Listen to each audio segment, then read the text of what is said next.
그 시편 1편에 보면은 성도는 복 있는 사람으로 소개되어 있습니다. 성도가 누구냐? 우리는 복 있는 사람인 줄 믿습니다. 그래서 복 있는 사람에 대해서 이렇게 이미지로 시편 1편에서 말하기를 복 있는 사람은 시냇가에 심겨진 나무와 같다는 거예요. 시냇가에 심겨진 나무와 같이 시절을 쫓아서 과실을 많이 맺는다라고 했습니다. 그럼 성도, 이 건강한 성도, 복 있는 자로서 우리의 삶은 하나님이 보실 때에 이렇게 열매가 풍성한 삶이 되어야 하는 줄 믿습니다. 그래서 지금까지 우리의 삶, 오늘 우리의 삶을 돌아보건대 믿음의 열매, 성령의 열매가 자연스럽게 우리 안에 이렇게 나타나고 맺혀지는 것, 이것이 은혜요 복인 줄 믿습니다. 그럼 어떻게 해야 열매 맺는 인생을 살아갈 수 있느냐? 그것은 먼저 생명이 있어야 되는 것이죠. 생명 없는, 여기 보면은 신년을 물려도 여기는 자라납니까? 안 자라납니까? 열매 맺을 수가 없어요. 왜? 생명이 없기 때문에. 그렇지 않겠어요? 그러니까 우리 예수 그리스도를 나의 주 나의 하나님으로 믿고 하나님의 영원한 생명이 우리 가운데 접붙여질 때에 이 생명의 역사가 나타나는 것이죠. 그리고 그 순간 계속해서 우리가 하나님이 주시는 은혜 가운데 시냇가에 심겨진 나무와 같이 하나님의 은혜로 말미암아 영양분을 우리가 얻어야 됩니다. 하나님의 말씀을 통해서 우리의 생명이 강건해지고 성장하고 자라나는 일들이 있어야 하는 것이죠. 생명이 있어야 되고 우리 영적인 건강함이 날마다 유지되어지면 열매는 자연스럽게 생겨나는 거예요. 그래서 이 나바 포도원에 가면은 포도가 밤새 이렇게 있지 않습니까? 그 시력과 같은 어두운 밤에 여러분 가보세요. 소리가 들립니까? 무슨 소리 들려요? 포도를 맺기 위해서 끈 하는 소리 들립니까? 안 들려요. 열매가 자라는지 뭐 안 자라는지 모를 정도로 조용합니다. 그러나 거기에 생명이 있고 물을 공급받고 좋은 공기를 이렇게 공급받으면은 자연스럽게 열매가 나타나는 거예요. 우리의 신앙의 삶 가운데에 하나님이 기뻐하시는 열매가 풍성하게 자랄 수 있기를 소원합니다. 이 열매를 맺는 삶, 이것은 우리가 행함으로 이루어지는 것이 결코 아닙니다. 무엇으로 가능합니까? 믿음으로 되어진다는 거예요. 내가 무엇을 행했기 때문에 열매가 생겨나는 것이 아니라는 거예요. 우린 존재론적으로 하나님을 믿는 믿음 가운데, 믿음은 뭡니까? 하나님과의 생명적인 관계라는 겁니다. 내가 하나님께 붙어있고 접붙여져 있고 연결되어져 있을 때에 자연스럽게 하나님의 그 생명의 역사, 능력이 우리 가운데 임하여서 하나님이 주시는, 하나님이 이렇게 우리 가운데 열매가 일어나게 하는 줄 믿습니다.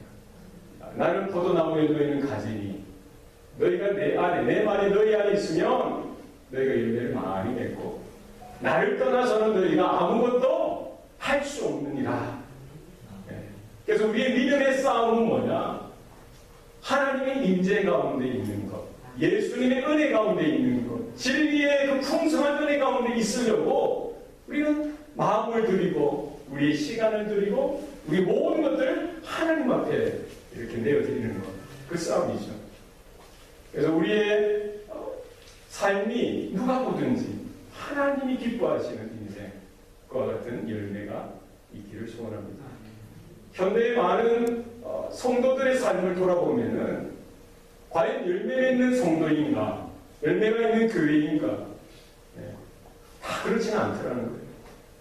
우리의 신앙의 삶이 정말 자연스럽게 열매가 나타나야 되는데 열매를 따다 붙이는, 없으니까 따다 붙이는, 왜 나타내 보여야 하니까, 이런 스타일로 이런 식으로 신앙생활을 하다 보니 얼마나 더 힘든지 몰라요. 무엇이 진리고 무엇이 본질이고 무엇이 우리가 붙들어야 될 그 생명인지 그 말씀을 통해서 날마다 깨닫고 하나님의 은혜 가운데 저는 저와 여러분 될 수 있기를 소원합니다.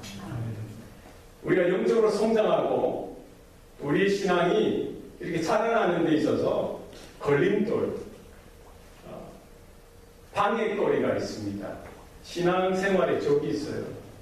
그래서 오늘 6절 말씀에 주님께서 말씀하셨듯이 이사야가 너희 외식하는 자에 대하여 잘 예언하였도다. 너희가 입술로는 나를 공경하나 마음은 내게서 멀도다라는 거지. 뭐가 우리의 신앙의 적이 될 수 있다는 거예요? 외식. 외식이 뭡니까? 겉과 속이 다른 거예요. 입술로는 하나님을 공경하고 하나님을 예배한다고 하는데 정작 내 마음은 하나님으로부터 멀리 떨어져 있는 거예요. 사람에게 보이려고 하는 것, 내 중심적인 신앙생활, 이것이 바로 외식의 중심에 있는 거예요. 그리고 우리의 신앙의 삶이 하나님 중심, 말씀 중심, 교회 중심이 되어져야 하는데 우리 예배드리는 것도 누구 중심으로 해요? 자기 중심으로 할 때가 있어요. 기도하는 것도 찬양하고 헌신하고 봉사하는 것도 누구 중심으로 해요? 내 중심대로 할 때가 있다는 거예요. 그렇죠? 기도도 열심히 하는데 찬양도 열심히 하고 예배도 열심히 하는데 내 중심으로 할 때가 있다. 한순간 하나님의 은혜가 떠나고 하나님을 향한 첫사랑이 사라지면은 그냥 형식적이고 껍질적인 것들, 이런 것들이 남을 수가 있더라는 거예요. 이것은 저를 포함해서 이거 한 사람도 예외가 없는 거예요. 신앙생활 하면 할수록 이거 싸워야 되는 거예요. 저를 보시면은 우리 여러분 자신을 보시기 바랍니다. 우리가 그것을 깨야 되는 거예요. 늘 언제나 시간이 지나고 세월이 지날수록 내 안에 매너리즘이 생기고 이 습관이 되어지고 정통이 되어지고 당연한 것처럼 당연한 거지. 이것이 뭘로 바뀌면 외식으로 바뀝니다.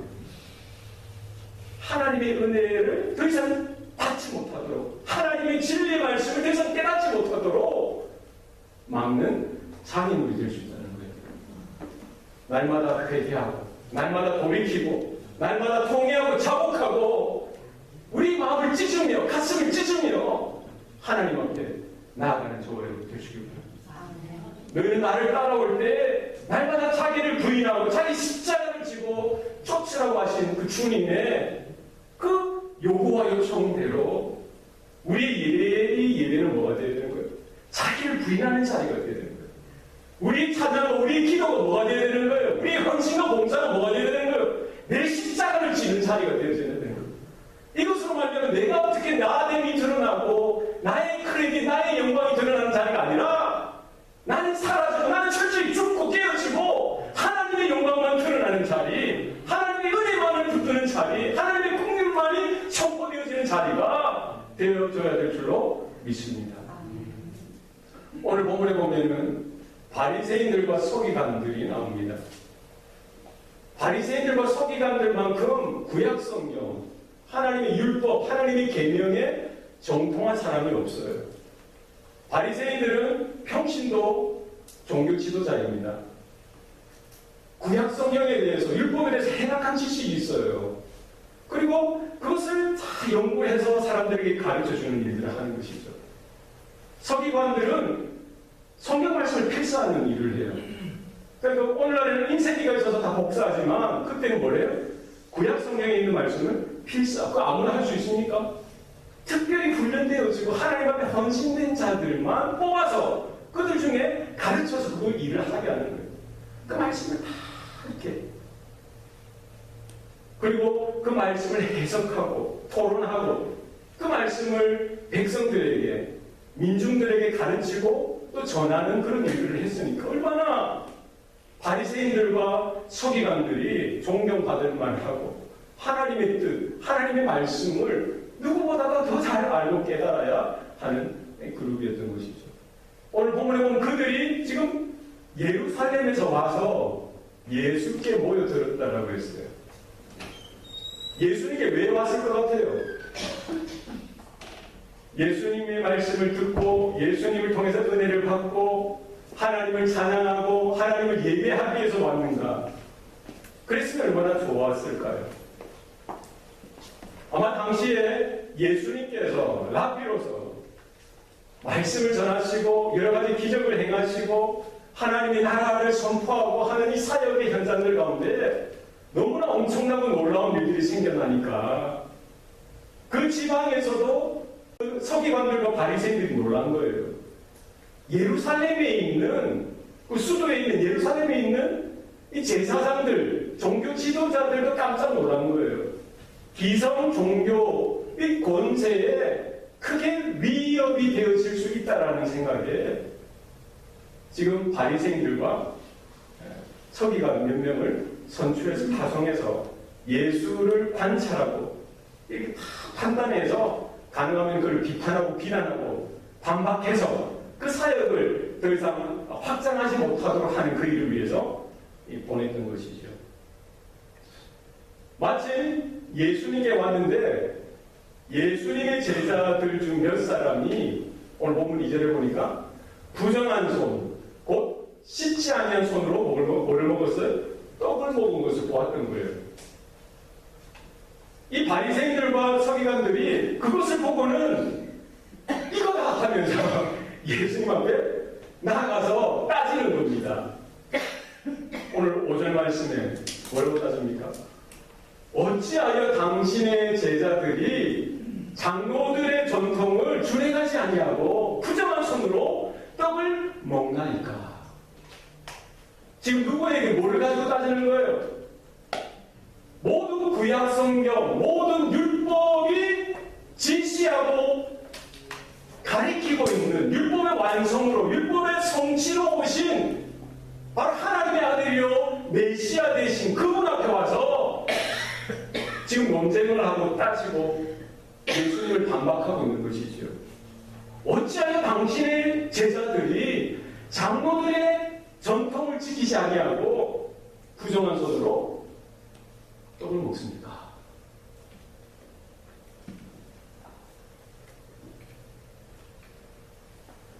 만약에 이 바리새인들과 서기관들이 정말 그들이 그 진리를 붙들고 있고 하나님의 계명, 하나님의 말씀을 온전히 붙들고 있었다면은 바로 그 말씀, 그 구약 성경이 예언하셨던 오실 메시아 되시는 그 예수님을 알아보고 그분의 은혜를 구하고 그분의 긍휼하심을 구하고 그분 앞에 예배자로서 납작 엎드리고 겸손하게 나가야 됐을 텐데 그러지 못했던 거예요.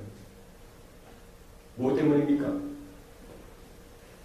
그들이 붙들고 있는 인간 중심, 인본주의, 자기 중심, 전통을 더 쳐주고 자기들이 오랜 세월 동안 이 장로들의 전통이라는 장로들은 프레스비테로스라는 연장자라는 말이에요. 그러니까 종교 지도자를 포함해서 연장자들, 자신들의 조상들이 율법을 어떻게 하면 더 잘 지킬지 하나님의 말씀을 어떻게 하면 더 잘 지킬지 고민하다가 거기에 대해서 세부적인 규칙들을 정하고 이런 것들이 시간이 더해감에 따라 하나의 전통이 되어지고 이 전통들이 하나님의 말씀 자체보다 더 큰 권위와 더 큰 촉방력을 가지게 되었던 것입니다. 그러니까 주일이 전도되어진 것이죠. 그래도 하나님 중심, 말씀 중심, 하나님의 영광을 바라보고 겸손하게 낮아져야 되는데 오히려 장로들의 전통, 이건 사람의 계명이죠. 사람들의 전통이죠. 그것이 더 우위를 점하면서 거기에 눈이 가려지고 거기에 귀가 막히니까, 귀가 가려지니까 율법의 주인 대신 창조자 하나님 대신 영원한 구원자 되시고 심판자 되신 그 메시아 그리스도께서 오셨음에도 불구하고 알아보지 못하고 깨닫지 못하고 자신들이 해오듯이 예수님조차 판단하고 재단하고 비난하고 비판했던 모습을 우리는 볼 수 있는 것입니다. 여러분, 하나님의 진리, 하나님의 말씀 앞에 겸손하게 낮아지는 저와 여러분 될 수 있기를 소원합니다. 이 장로들의 전통, 오늘 3절 말씀을 보니까 바리새인들과 모든 유대인들은 장로들의 전통을 지킨다고 했어요. 그리고 손을 잘 씻지 않고서는 음식을 먹지 아니하며 또 시장에서 돌아와서도 물을 뿌리지 않고서는 먹지 아니하며 급히 여러 가지 걸 하는데 잔과 주발과 녹그릇을 씻음이라고 성경은 말씀합니다. 그것은 관호로 3절 4절 앞에 뭐가 있어요? 관호가 있습니다. 이 마가가 저술하면서 이걸 누구를 위해서 관호로 넣어놓은 거예요. 누구들? 독자들 중에 이방인들은 장로들의 전통이 뭔지 잘 모르니까 그 당시에 이방인들, 로마 사람들 그들이 읽고 이해하도록 이렇게 관호로 3절 4절 이 내용을 넣어두었던 것이죠. 이 장로들의 전통, 특별히 정결법, 음식을 먹을 때 손을 씻는 것, 사실은 위생적으로 우리 청결하기 위해서 누구든지 하는 거지 않습니까? 우리가 밥 먹기 전에 우리 아이들한테 뭐라고 이야기합니까? 빨리 손 씻고 와. 손 닦고 밥 먹는 게 당연한 거죠. 위생적인 청결을 위해서 그렇게 하는 겁니다. 그러나 지금 바리새인들과 서기관들이 걸고 넘어진 것은 단순히 위생적인 청결이 아니라 의식적인 청결. 이것이 하나님 앞에서 행해져 있는 하나의 거룩한 의식으로서 이것을 했던 거예요. 그러나 구약성경 어디에도 음식 먹기 전에 손을 씻어야 된다는 하나님의 규례가 없는 겁니다. 이거 누가 첨가한 거예요? 이스라엘 그들의 장로들, 조상들, 앞서간 사람들이 그것을 더 엄격하게 지키기 위해서 그냥 추가한 것이죠.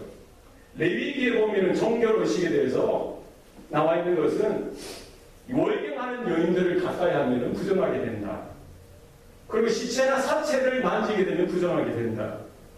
그리고 문둥병자와 접촉하는 자는 부정하게 된다라고 나오고 있어요. 그러나 음식 먹는데 손을 씻어야 이거는 성경에 기록되어진 내용이 아니라 나중에 덧붙여진 장로들의 유전이라는 겁니다.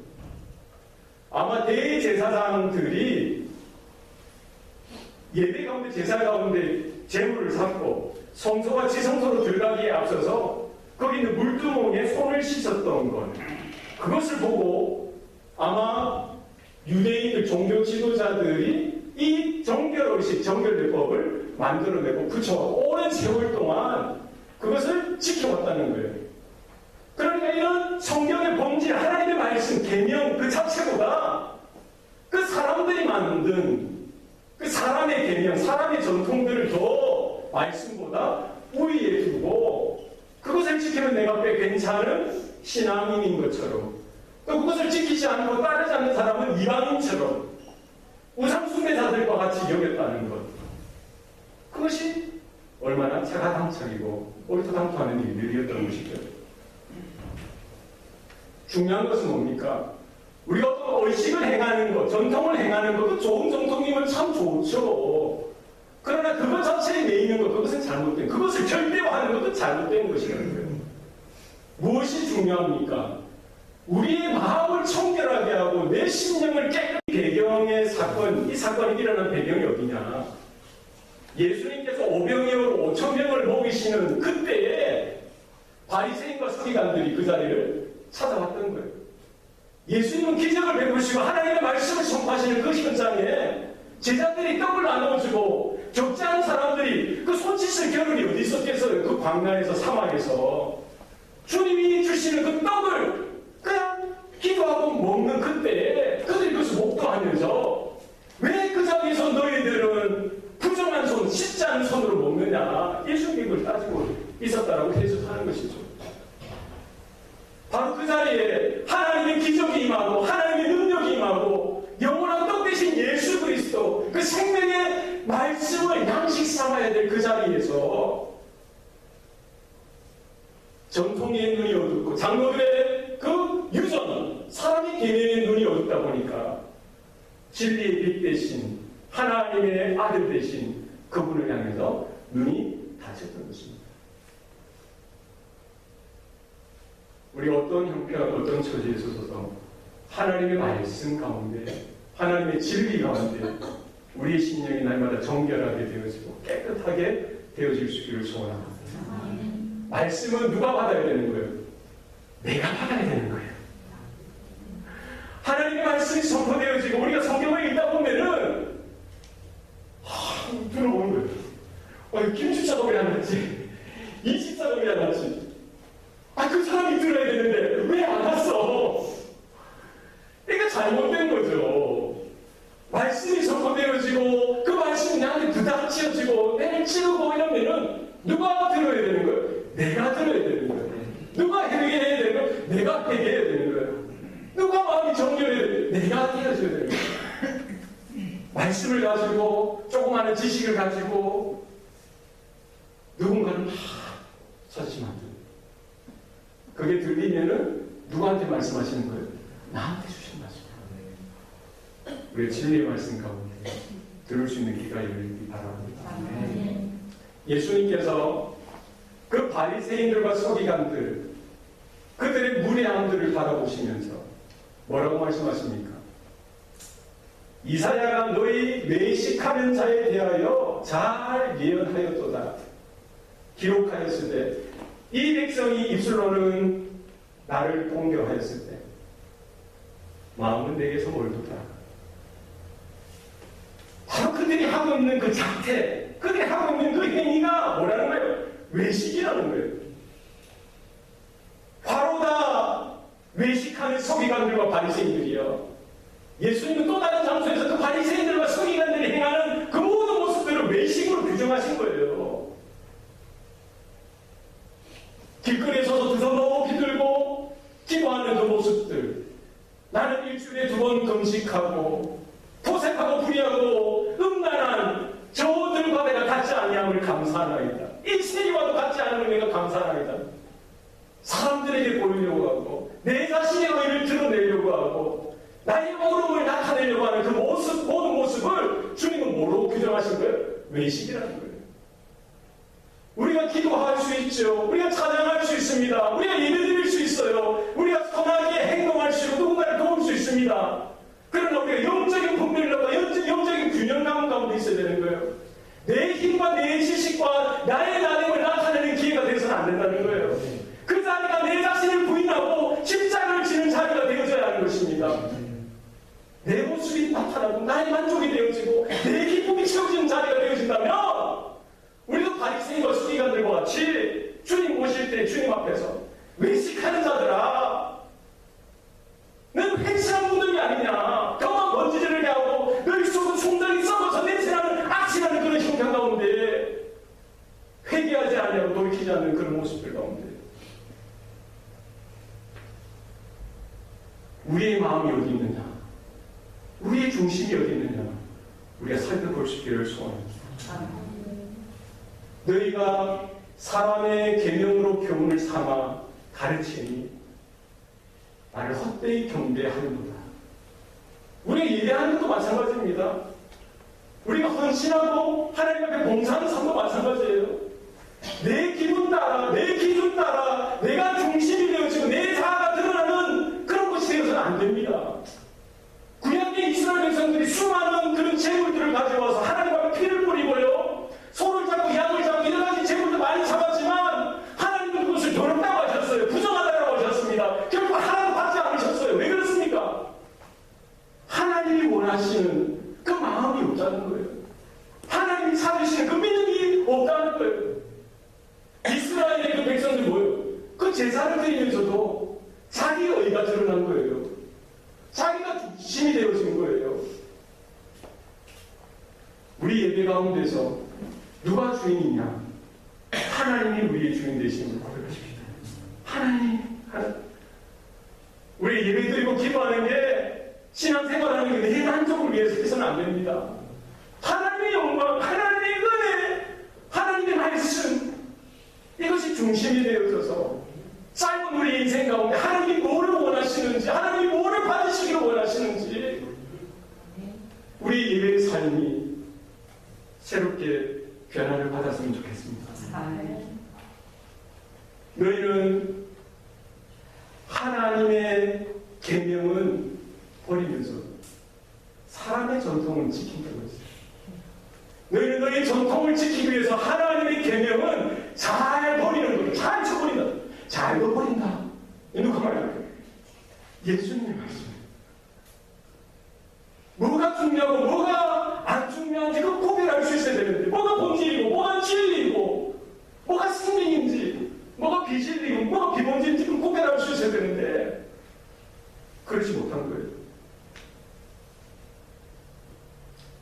여러분, 예수 그리스도의 피 묻은 복음, 하나님의 기록되어진 생명의 말씀, 그거 아니면 다 양보할 수가 있는 거예요. 그렇지 않습니까? 아, 그래요? 여러분, 어떤 교회 가면요, 성가, 오래된 트래디셔널 성가곡만 불러요. 우리 교회는 시샘 아니에요. 뭐를 주장하는 거예요? 오랫동안 그 교회에서 행했던 그 전통, 자기가 원하는 것, 자기가 익숙한 것, 자기가 기뻐하는 것, 그것만 틀면은, 그것만 하면은 마음이 확 열리는 거예요. 그 젊은이들이 와가지고 CCM, 크리스천 컨템포러리 뮤직 이런 거, 요즘 젊은이들은 어떤 노래 부릅니까? 노래인데 못 알아듣겠어요. 랩을 막 하면서 그런 애들을 누가 품을 수 있어요? 그런 젊은이들을 누가 품어야 돼요? 교회가 품어야지요. 와서 장구 치고 북치고 깨닫지고 하면 뭐 어때요? 그들이 성령으로 거듭나고 하나님의 복음, 하나님의 구원을 노래할 수 있다면 우리가 다 품어야 되는 거예요. 믿습니까? 3, 4세기, 1세기부터 3, 4세기까지 그 교부 신학, 그 당시에는 교회 내에서 모든 악기가 금지되었어요. 왜? 세상에서 하는 악기이기 때문에 타악기든 금관악기든 뭐 관악기 모든 것들을 교회 예배에서는 금지시켰어요. 칼빈도 그랬어요. 모든 사람이 만드는 가사로 된 노래도 다 금했어요. 찬송도 다 금했어요. 뭐만 했어요? 시편 150편 그까지만 유니송으로 불렀어요. 아무런 악기 없이. 그 세대는 그럴 수 있죠. 그게 절대적인 거 아니라는 거예요. 우리는 새 노래로 하나님을 찬양할 수 있어요. 우리가 통성으로 기도하고요, 혹은 묵상으로 기도하고 모든 것이 다 우리 수용할 수 있어야 돼요. 그렇지 않습니까? 진리, 본질이 아닌 모든 것은 우리가 포용하고 하나님의 진리가 선포되어지고 생명의 말씀이 선포되어지는 그 일에 우리의 마음을 들여주기 바랍니다. 사람의 계명, 장로들의 전통, 사람의 전통, 그것을 붙드는 것이 아니라 하나님의 계명, 하나님의 진리, 예수 그리스도의 피 묻은 복음, 이것을 우리가 붙어야 됩니다. 하나님의 모든 율법, 모든 계명은 뭐예요? 너희는 마음을 다하고 목숨을 다하고 뜻을 다하여 주 너희 하나님을 사랑하라. 이것이 첫째 되는 계명이라고. 그리고 내 이웃을 내 몸과 같이 사랑하라. 이게 둘째 되는 모든 율법의 완성이라고 했습니다. 우리 하나님의 말씀, 하나님의 진리 가운데서는 저와 여러분 될 수 있기를 소원합니다. 아멘. 우리 교회는 개혁교회입니다. 개혁교회. 영어로 리폼드 처치입니다. 우리가 따르는 신학은 리폼드 theology, 개혁 신학이에요. 이것은 뭡니까? 새롭게 되어졌다는 리폼드. 원래 오리지널 예수 그리스도 그 초대교회의 방식으로 돌아간다는 거예요. 날마다 새로워지는, 한 번만 두 번만 새로워지는 것이 아니라 리폼드 theology, 리폼드 처치, 날마다 새로워지는 삶이 우리 가운데 있어야 할 줄로 믿습니다. 한순간 하나님의 은혜가 떠나고요, 하나님의 긍휼하심을 우리가 놓쳐버리고, 그러면 쉽게 디폼드 돼요.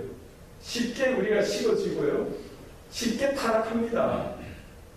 목사도 한 달 동안 교회 안 나오고 세상에서 막 살면은 어떻게 되겠어요? 쉽게 세속화됩니다. 안 그렇겠어요? 안 그렇겠어요? 그래요.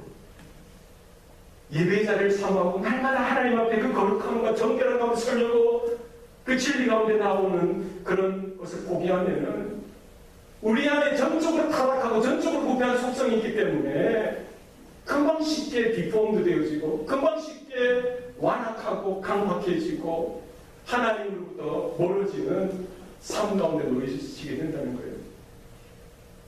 우리 날마다 이 세대를 본받지 말고 날마다 거룩함을 입고 우리의 모든 몸을 하나님이 기뻐하시는 삶제사로 드리는 은혜가 있기를 소원합니다.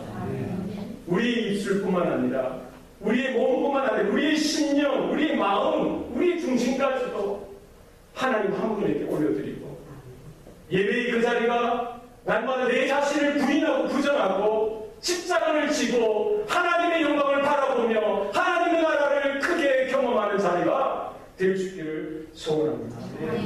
우리 하나님의 은혜를 놓치면 안 됩니다. 하나님의 은혜 가운데 진리 가운데서는 저와 여러분 될 수 있기를 소원합니다. 기도하시겠습니다. 살아계신 아버지 하나님, 우리에게 생명 주시고 은혜 주신 것 감사합니다. 지금까지 하나님께서 날마다 말씀하시고 붙들어 주셨듯이 우리 남은 생에도 우리의 습관이나 오래된 전통에 목매는 것이 아니라 날마다 우리에게 새롭게 들려주시는 하나님의 진리, 생명의 말씀 가운데에 우리가 우리의 삶을, 우리의 마음을 드릴 수 있도록 도와주시옵소서. 내 안에 여전히 외식하는 모습들, 위선적이고 또 추한 모습들이 언제나 나타납니다. 하나님 불쌍히 여겨주시고 긍휼히 여겨주셔서 우리가 예수 앞에 나올 때에 예배의 자리에 나올 때마다 날마다 자기를 부인하는 자리가 되어지게 하시고 나의 십자가를 확인하고 그 십자가를 지고 주님을 쫓아가는 자리가 되게 하여 주시옵소서. 하나님을 향한, 주님을 향한 첫사랑이 회복을 얻게 하여 주셔서 하나님 앞에 참된 감사로, 참된 예배자로서는 귀한 모든 성도들 되게 하여 주시옵소서. 모든 것 감사드리고 예수님 이름으로 기도합니다. 아멘.